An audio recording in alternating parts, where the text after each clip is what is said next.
জানো তোমার শরীরে কত মাইল রক্তনালী আছে? 60,000 মাইল। এতটা দিয়ে পৃথিবীকে ২ বার ঘিরে ফেলা যাবে। তোমার পা থেকে শুরু করে মস্তিষ্ক পর্যন্ত ধমনী, শিরা আর কৌশিক নালীর বিশাল এক নেটওয়ার্ক কাজ করছে নির্বিচারে। এটাই তোমাকে জীবিত রাখে প্রতিটি সেকেন্ডে, প্রতিটি দিন। ধমনীগুলো অক্সিজেন বহনকারী রক্ত হৃদয় থেকে বের করে প্রায় 10,000 মাইল। শিরাগুলো রক্ত ফিরিয়ে আনে দৈর্ঘ্য 19,000 মাইলেরও বেশি। কিন্তু সবচেয়ে বেশি জায়গা দখল করে আছে কৌশিক নালী, অতি ক্ষুদ্র অদৃশ্য টিউব, 30,000 মাইল। যদি তোমরা সব রক্তনালী এক সারিতে বিছিয়ে দাও, তবে তা জীবনের গাড়ি চালিয়ে যত দূর যাও তার চেয়েও বেশি।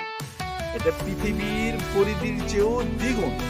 এই অসাধারণ সিস্টেমকে সুস্থ রাখতে হলে নিয়মিত ব্যায়াম করা আর সুষম খাবার খাওয়া জরুরি। তোমাদের শরীরের এই অদ্ভুত রহস্য জানতে পেরে অবাক হয়েছো? তাহলে লাইক করো, আর আরো এইরকম মজার তথ্য জানতে চ্যানেলটিতে সাবস্ক্রাইব করে রাখো। ধন্যবাদ।